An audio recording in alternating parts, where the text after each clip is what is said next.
Bonjour à tous, bienvenue dans ce nouvel épisode. Salut tout le monde. On espère que vous allez bien, que vous passez une bonne semaine. On se retrouve aujourd'hui pour un sujet de la semaine. On va parler de gérer ses ambitions vis-à-vis de ses proches. Un sujet qui touche un peu tout le monde quand on commence à faire de l'immobilier.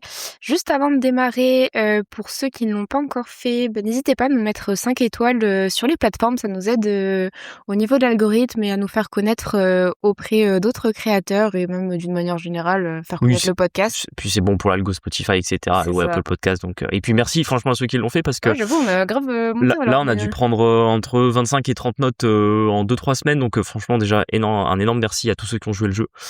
Et pour ceux qui ne l'ont pas encore fait ou qui n'ont pas pris le temps de le faire, franchement n'hésitez pas parce que petit à petit ça nous permet de monter vis-à-vis de nos concurrents podcasteurs et voilà, de nous faire la plus belle place possible dans le podcast game de l'investissement immo français.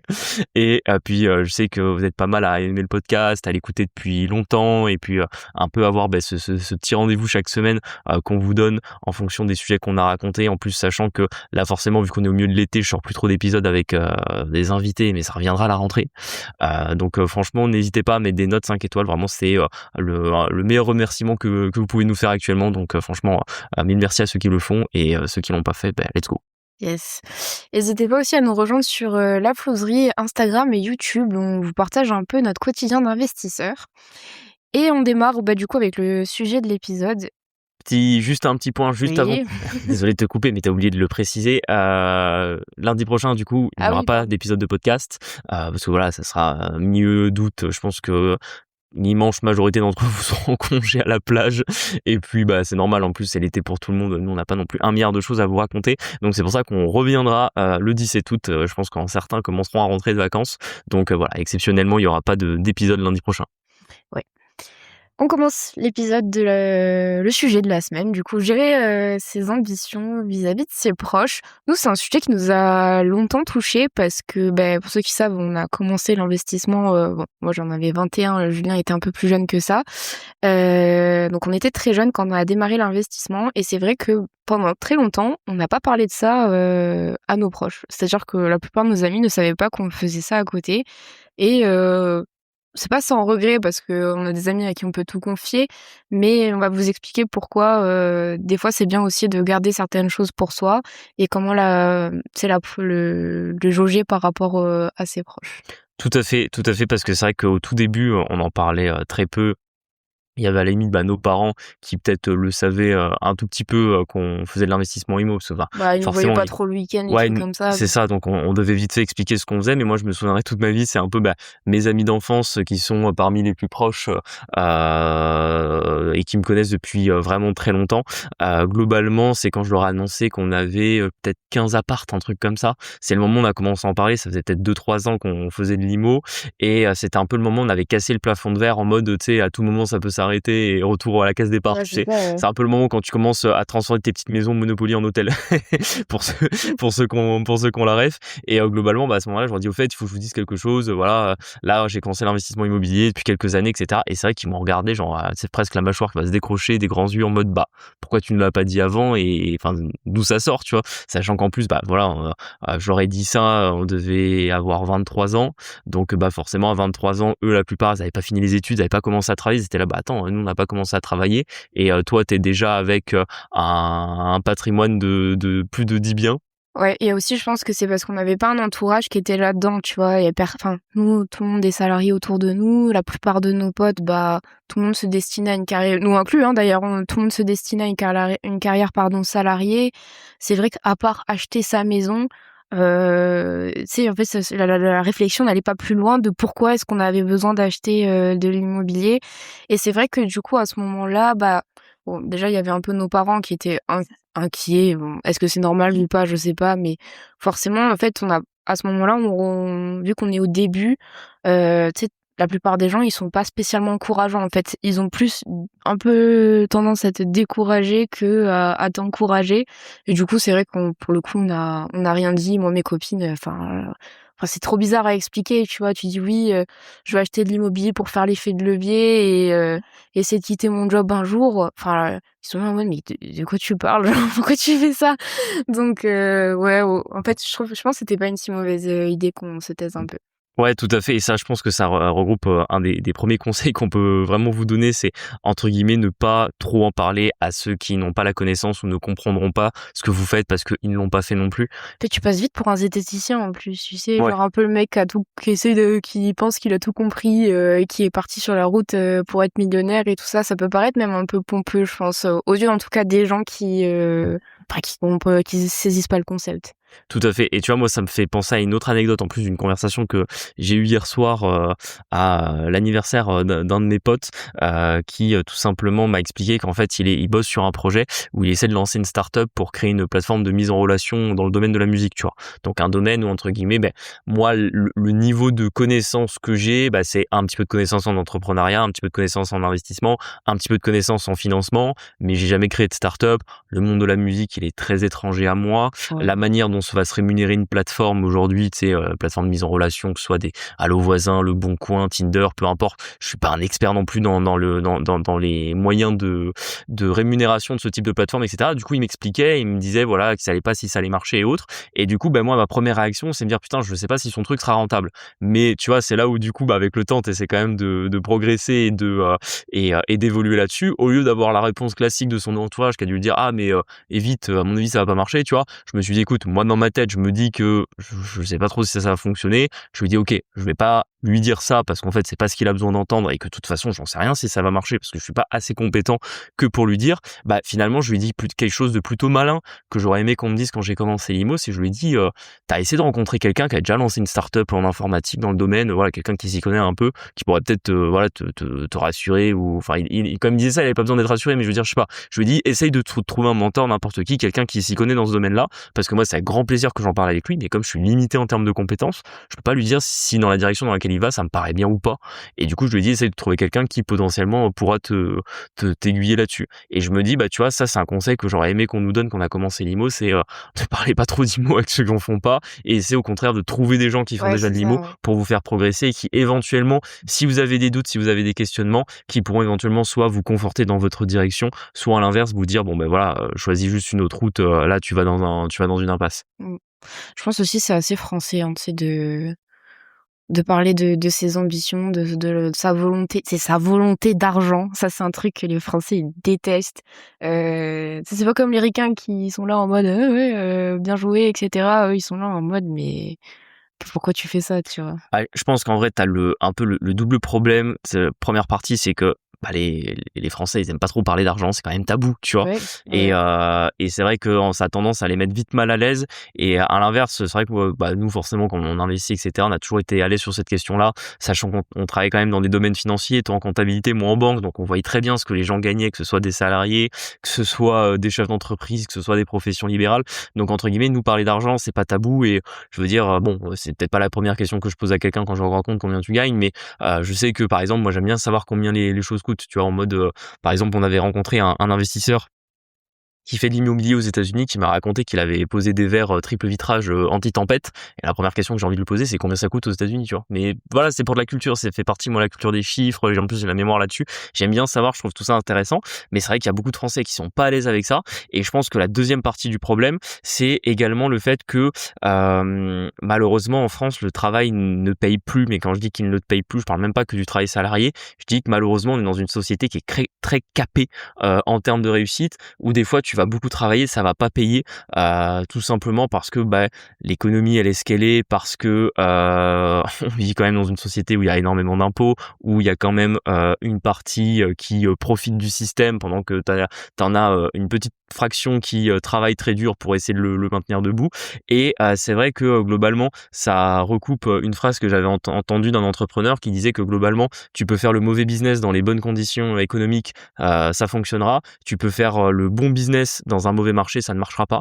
Et ça, c'est vrai que malheureusement aujourd'hui, t'es un petit peu freiné par ça, où il y a beaucoup de gens qui du coup se mettent l'idée en tête que même s'ils travaillent beaucoup, même s'ils mettent beaucoup d'énergie face à leurs ambitions, face à leurs projets, en fait, il y a peu de chances que ça marche. Et c'est vrai que nous, l'ayant fait dans l'immobilier, bah la première réaction des gens c'était, quand je dis des gens, de nos proches, c'était: «Bah si c'était si facile, tout le monde le ferait. Bah non, ça va pas fonctionner parce que c'est pas possible, parce que, tu sais très bien que la banque elle va pas te prêter parce que, bah sinon, ça serait trop facile et tout le monde Si pourrait ça et emprunter». s'ils payent pas et si machin, Exactement, et en fait, ils mettent toute leur peur, mais c'est à la fois leur peur pour te protéger et c'est également leur propre barrière mentale où eux se rassurent qu'au final, ils ils ont n'atteignent fait. pas leurs ambitions, tout simplement parce que c'est pas possible.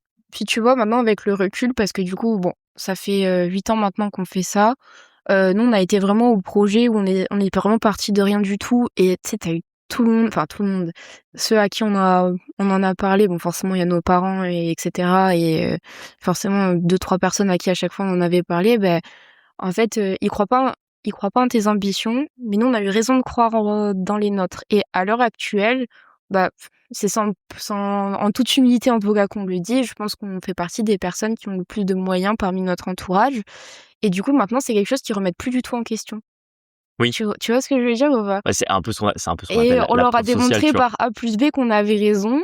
Alors, est-ce que tous les projets, enfin, toutes tes ambitions sont vouées à réussir? Bah, je pense que oui, si tu crois suffisamment, que tu y mets l'énergie et que tu travailles, dur. Sachant que pendant longtemps, voilà, l'immobilier, vous le savez, Julien il dit souvent que c'est, lent. Tu sais, c'est la fusée qui prend l'inertie et après c'est exponentiel. Bah, c'était vraiment ça. Au début, en fait, on travaillait beaucoup et je pense que les résultats ne se voyaient pas. Puis d'ailleurs, on a fait des choix de stratégie, où en fait, pendant quelques années, ça se voyait pas en fait qu'on accumulait, du patrimoine et cetera. Et du coup, effectivement, ça portait à confusion de est-ce qu'on avait vraiment raison? Et tu vois, je me rappelle quand même, je pense au moins la moitié du parcours. Genre, par exemple, moi, mes parents, ils comprenaient vraiment pas. Ils étaient là: «Mais pourquoi vous en rachetez? Genre, qu'est-ce que ça vous apporte de faire ça?» Et nous, on était là: «Mais si, en fait, on a raison, on veut quitter notre job et à un moment donné, ça sera suffisant. Ça sera suffisant, mais ça demande du temps» et vraiment, je voyais que, peut-être à juste titre, ils comprenaient pas le DEL. Vraiment, ils avaient pas la vision de ce qu'on faisait. Et moi, je rajouterais qu'en plus, le problème de tout ça, c'est souvent qu'en fait, ils peuvent vous toucher surtout au départ, donc dans la phase où vous êtes Ah, en quand train tu de commencer, vulnérable, c'est ouais. ça. Quand tu es vulnérable encore sur ton plan, sur tes idées, sur tes ambitions, si tu commences justement à écouter les gens qui n'ont pas la connaissance autour de toi, qui vont des fois le faire indirectement en pensant qu'ils te protègent, en fait, ils peuvent fragiliser ta base. Ils peuvent à la fois que ce soit ton mindset, tes idées, tes ambitions, peu importe, ils peuvent fragiliser tout ça. Et c'est là où malheureusement, tu as beaucoup de gens qui se disent: «Ouais, je vais commencer l'IMO» et en fait, ils commencent jamais. Ils commencent jamais, des fois pas parce qu'ils ont pas la motivation, pas parce qu'ils ont pas la volonté, pas parce qu'ils ont pas les connaissances, pas parce qu'ils ont pas les compétences, juste parce que à chaque fois qu'ils se disent: «OK, je vais y aller», ils en parlent à quelqu'un qui leur dit: «Bah non, fais attention, tu t'es peut-être trompé sur les chiffres. Non, c'est pas le bon bien. Non, au niveau de la fiscalité, c'est pas comme ça que ça marche, tu le sais, les gens ils payent trop d'impôts sur l'immobilier, c'est pas rentable». Ouais, du Ou coup, bah ils non, veulent tu sais, la banque, il faut d'abord que tu ailles la voir et regarde, ton banquier, il t'a dit la dernière fois que c'était pas le bon moment pour faire un investissement IMO. Donc, moi, à ta place, franchement, je retournerai pas le voir. Tu vas juste perdre du temps et tu vas avoir l'air un peu ridicule devant le notaire quand tu auras pas ton financement, tu vois. ouais, là, ça touche tous les pain points, que tu peux avoir, Exactement, quand et ça tu et ça vient mettre un peu des coups de couteau, dans ta faible armure de d'investisseur immobilier débutant. Faut vraiment voir ça un peu, c'est les jeux, les jeux quand tu démarres, tu niveau 1, tu sais? Tu esclave de niveau 1, tu vois? T'as juste une tunique, t'as pas encore les plaques d'armure et cetera, et plus tu vas avancer, plus tu vas investir, plus tu vas avoir la connaissance là-dedans, plus tu vas rencontrer des gens qui en font, plus tu vas level up et tout simplement après, voilà, quand, tes proches te mettront indirectement des petits coups de couteau, en mode: «Ah ben non, je pense que tu te trompes, fais très attention à toi». Moi je trouve que c'est dangereux et que tu prends beaucoup trop de risques sur ton patrimoine personnel et cetera, où au final, là, ton armure sera beaucoup plus épaisse et les coups passeront plus à travers, quoi. Ouais, c'est ça et vraiment, je pense que chez en fait, il faut, tu sais, c'est important de combler ce besoin où tu as quand même besoin de te rassurer, tu vois, quand tu sais pas et cetera. Mais je pense que c'est ce que je disais Julien, essayer de trouver des personnes qui sont passées par là. Déjà tu sais, les garde-fous seront déjà beaucoup plus, pertinents que, votre tonton là qui est dans son canapé, il travaille à la mairie du village et en fait, oui, tout ça c'était étranger à lui. Tu vois, c'est encore poser la question à qui, tu vois. Tu vas pas te renseigner auprès de quelqu'un qui l'a jamais fait. Il faut se renseigner auprès de quelqu'un qui l'a déjà fait. Dans la pratique, ça paraît un peu bizarre parce que tu as envie de te rassurer avec tes proches. Mais en vrai, le meilleur conseil, c'est garder ça pour vous. Vous pouvez dire, ouais, on a fait un investissement IMO. Vous voyez, ça passe pas. Nous, si on a un de nos proches, en fait, je pense que ça lui passe tellement au-dessus que dès qu'on en parle, il changeait de ces deux sujets. En mode, je sais pas ce qu'il raconte, mais vas-y, on parle d'autre chose. Ouais, c'est en plus, il changeait de sujet, genre comme si on racontait quelque chose de désagréable ou d'inintéressant, tu Ouais, sais. c'est Alors, ça. bah, nous, c'est quand même, enfin, ça a été notre vie, ça a été le truc le plus important Ouais, pendant d'un point de vue longtemps, hein. professionnel, on s'entend, mais je veux Ouais. dire, ça a été un truc qui a été important pour nous. On a dépensé énormément d'heures, énormément de travail. Donc, c'est vrai que quand vous avez personne qui est en mode, bah, change de sujet parce que c'est plus intéressant de parler du chat ou de parler de je sais pas quel autre sujet, t'es là en mode, bon, bah, on va Ouais. passer à autre chose, quoi. Et d'ailleurs, je sais pas si c'est une aparté ou pas, mais en vrai, je pense que c'est très important d'avoir des ambitions et de pas avoir peur d'en avoir des exceptionnelles. Par exemple, c'est rigolo parce que ce matin, Julien me parlait de voyager en business. Tu vois, des fois, je me dis, c'est là où toi et moi, on a peut-être des différences d'ambition. Mais en vrai, c'est toi qui as raison. Même si c'est une ambition, tu iras toujours plus loin. Tu sais, imaginons, tu veux te payer ça. C'est un exemple comme ça, hein. Imaginons, tu veux te payer voilà un aller-retour à 6 000 €. Bah, c'est sûr que tu vas faire beaucoup plus d'efforts pour essayer de générer cet argent que moi qui va essayer de me contenter de mon billet à 1 000 €. Tu vois ce que je veux dire? Ouais, ouais, je Et vois, je du vois. coup, je pense qu'en vrai, c'est important d'avoir des ambitions, que vous démarriez l'investissement ou que vous démarriez l'entrepreneuriat. Franchement, visez grand, hein. Au pire, vous arriverez juste un peu en dessous, mais au moins, vous arriverez quelque part.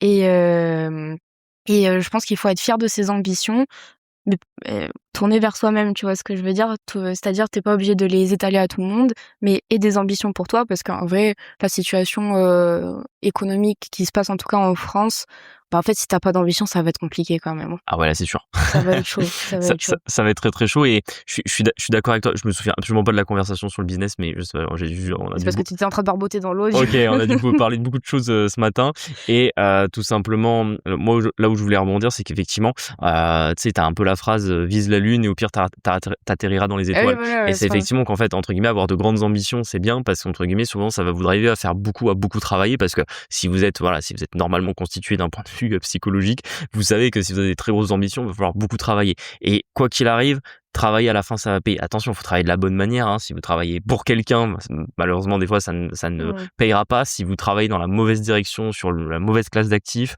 sur la mauvaise stratégie, des fois, ça va pas payer ou pas payer aussi bien que vous le pensez.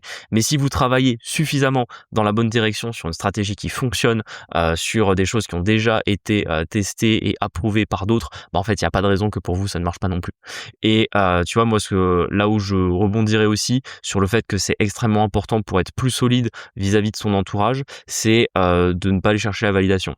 Ça, pour moi, c'est super important Ouais. et c'est vrai qu'il y a beaucoup de gens qui, voilà, parfois un petit peu sur un manque de confiance en eux, ont tendance à aller vite chercher la validation de leur entourage et c'est normal, hein, c'est souvent, entre guillemets, bah, quand t'as un enfant, adolescent, c'est un peu le moment où, voilà, t'essaies de te construire, où t'as besoin d'être validé. Voilà, au bout d'un moment, quand vous avez 20, 25, 30, 35 ans, ne cherchez plus la validation des autres, faites-vous confiance, passez à l'action parce que les gens auprès de qui vous allez chercher la validation ne seront pas en capacité de vous la donner parce que dans tous les cas, ils ne valideront pas ce que vous faites. Mmh. Et ça, c'est ce que tu as dit indirectement un peu vis-à-vis de notre famille, etc. C'est qu'en soi, bah, s'ils ont validé ce qu'on a fait, et entre guillemets, ils nous l'ont jamais dit tel quel, mais partons du principe qu'ils l'aient fait, ils l'ont fait par la force des choses. Ils l'ont pas fait Ouais. parce que on leur avait demandé. Si, par exemple, mon papa le valide maintenant, mais le valide au bout de, allez, je pense depuis l'année dernière, où là, vraiment, quand on a quitté les jobs, il a compris. Là, il s'est dit: «Ah ouais, en fait, là, d'un coup, il vit tout seul, sans job». Bah, là, du coup, c'est concret dans sa tête, mais je pense qu'avant, il ne voyait pas. Et du coup, depuis, il valide. Il est là en mode: «C'est génial». Et je fais: «Ah bah, merci papa». Donc voilà, ouais, c'est vrai que aller chercher la validation, des fois, c'est un peu tuer votre projet dans l'œuf. Donc en vrai, faites les choses pour vous, essayez de fréquenter des gens qui ont un peu la même ambition aussi, tu vois. Des fois, moi, ça me fait du bien quand on parle avec des gens qui ont la même ambition que nous. Tu vois, je me dis, on n'est pas sur une autre planète. Parce que souvent, on passe pour les zinzins de l'espace. Mais là, je me dis, au moins, on est avec des gens qui comprennent un peu tu sais, les doutes que tu peux avoir, le risque aussi, des fois, que tu prends. Parce que, forcément, que ce soit l'entrepreneuriat ou l'investissement, il y a toujours des risques. D'ailleurs, c'est pour ça que la plupart des gens ne font rien, hein, c'est que, trop de risques. Et je suis sûre que dans les années qui arrivent, vous serez récompensés d'avoir cru en vos ambitions. Est-ce qu'on a encore quelque chose à ajouter Ouais, à ce moi sujet? Ouais, j'ai quand même? encore pas mal de petites choses à ajouter. Ça revient sur un des conseils qu'on avait dit, un petit peu au début, mais c'est globalement de, essayer de garder ses ambitions pour soi, surtout au début, dans les moments où c'est un petit peu fragile. Ne pas perdre trop d'énergie à essayer de convaincre, expliquer, justifier Ouais, à votre entourage. informer juste. Voilà, ils prennent pas, Voilà, c'est pas grave. c'est ça. Mais ne rentrez pas dans des grandes explications. Si vous voyez que bah, votre proche, en fait, il est pas câblé pour comprendre ce que vous voulez faire dans l'investissement, bah, en fait, ne perdez pas de temps à lui expliquer parce que bah, ça sera désagréable pour vous deux. Au pire, ça finit en dispute. Au mieux, bah, vous n'arriverez pas à tomber d'accord. Donc, en fait, voilà, choisissez les batailles qui méritent d'être menées vis-à-vis de votre entourage. Et je sais que nous, bah, pendant longtemps, voilà, on n'a pas trop donné d'explications. On disait simplement, voilà, c'est ce qu'on fait. Pas content, content, pas content, on s'en fiche un petit peu. Nous, on avance, on avise dans notre direction. Choisir également à qui vous parlez. Ça, vous devez le savoir dans votre entourage en fonction des gens que vous avez proches de vous. Vous savez qui est plutôt ouvert d'esprit, qui fait un effort d'entre guillemets se dire ok, je ne comprends pas forcément ce que tu fais, mais je suis capable d'entendre que c'est important pour toi. Et les gens qui sont voilà un petit peu plus raides, sachant que tu vois ça c'est toujours des questions que je trouve hyper intéressantes parce que en dehors des tu sais, en dehors de ce qu'on, tu sais, quand tu parles de quelqu'un, tu parles de, par exemple, de plus ou moins sa manière de se comporter, plus ou moins de sa moralité, plus ou moins de ses opinions politiques. J'ai remarqué, il y a aucune constance là-dedans. Tu peux avoir des gens qui peuvent, tu vois, peuvent être très raides sur certains sujets, qui sont très ouverts sur d'autres, Mmh. et à l'inverse, certains qui peuvent apparaître très ouverts sur tous les sujets, qui vont être très fermés sur c'est des sujets bien précis. Donc c'est pour ça que je pense que c'est à vous un petit peu de savoir qui autour de vous sera capable de comprendre et d'entendre ce que vous pouvez faire. L'autre chose qu'effectivement on vous recommande, c'est de pas rester tout seul dans votre coin. Un petit peu le fait de voilà trouver un environnement avec des gens qui euh, font quelque chose qui s'apparente à ce que vous faites. Si par exemple vous n'êtes pas capable aujourd'hui de trouver des investisseurs IMO, c'est facile à trouver, hein, franchement il y en a plein. Mais voilà, imaginons que vous êtes dans une situation où là à l'instant T, vous n'avez pas la possibilité de faire partie d'une communauté, d'aller dans des événements, de rencontrer des investisseurs autour de vous, ou que vous n'avez pas forcément envie de le faire ou le temps de le faire, etc. Essayez au moins de vous entourer de gens ou d'amis qui vont entreprendre. Au final, l'investissement, nous c'est toujours ce qu'on vous dit, c'est que voilà, c'est une entreprise, vous entreprenez quelque chose et il va falloir que vous trouviez des gens qui entreprennent. Je sais que par exemple, ben moi j'ai 2 ou 3 potes voilà qui ne font pas du tout d'immobilier, mais qui sont chacun entrepreneurs dans leur sphère, dans des domaines qui sont très différents et au final quand on parle, on se comprend. Ouais, vous avez Même les si on n'a pas les mêmes stratégies, même si on n'a pas les mêmes ambitions, même si on fait pas la même chose à longueur de journée, on se comprend parce que on a les mêmes problématiques adaptées chacun à notre niche ou à notre business dans lequel on est. Et ça, pour moi, je trouve que c'est hyper important de pouvoir se comprendre avec quelqu'un. Et c'est vrai que le mindset en général que vous avez à partir du moment où vous entreprenez dans quelque chose et même des business très loin, on peut imaginer que voilà, vous voulez faire de l'investissement IMO, vous avez un pote, il a décidé de monter sa franchise de burger par exemple, c'est certain qu'en fait vous allez vous comprendre sur plein de sujets alors que pourtant il n'y a rien à voir entre monter une franchise de burger et acheter des immeubles de rapport. Ouais, et puis je pense qu'en vrai, c'est bien aussi vous d'encourager les gens qui font ça autour de vous, tu vois? Par exemple, ton pote hier, il disait qu'il voulait monter une start-up. Moi, ça me paraît fou de faire un truc comme ça, tu dans la musique et cetera. En vrai, le seul, truc que j'ai à lui dire, c'est pas: «Hein, comment tu vas galérer avec les financements, les levées de fonds et tout». Moi, je suis plutôt là en mode: «Bah, vas-y frérot, Ouais, ouais, courage complètement, à toi». En complètement, vrai, ça complètement. va je pense que ça va être, dur, mais en vrai, tu les épaules, donc vas-y, tu vois? C'est exactement ça. Moi, je suis content quand les gens ont des projets et après que ça réussisse ou pas. Et c'est justement Oui, pour c'est ça pas que la bah fin du monde mon si pote ça hier, réussit, j'aurais hein. jamais dit que je pensais pas que ça fonctionnerait pas. Au contraire, bah, je lui pose plutôt des questions. J'essaie de le challenger un petit peu, tu vois, parce que je me dis moi au stade où il en était de sa startup, il a déjà commencé à rencontrer des financiers, il a déjà eu plus ou moins des promesses de d'investissement dans sa boîte. Du coup, bah moi je lui ai posé des questions que sans doute d'autres avant lui avaient posées et j'étais là en mode ok, je challenge son idée, j'essaye de voir voilà, de manière intéressante comment est-ce que ça peut marcher et pas simplement de lui dire ah ben non je pense pas que ça va être rentable etc. Même si moi dans la manière dont il m'a expliqué j'ai un petit doute sur la rentabilité mais c'était pas mon rôle de lui dire parce que j'estimais juste que dans tous les cas j'étais pas capable de lui apporter un avis pertinent Oui. sur ce sujet-là. Et après, bah, ça veut pas dire aussi qu'il faut dégager vos proches qui comprennent pas, de votre entourage. En fait, c'est un peu bizarre, mais ça c'est un peu comme cloisonner, cette partie-là de votre vie.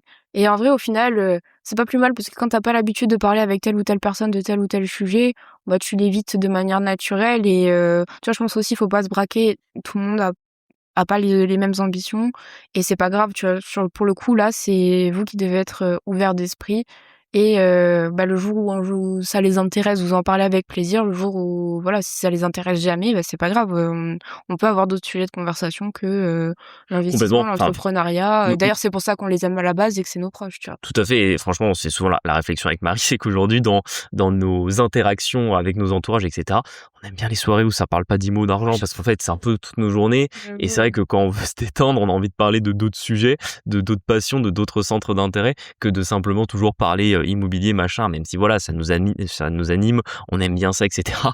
Heureusement qu'on a d'autres sujets de conversation, sinon nous serions malheureusement des gens très ennuyeux.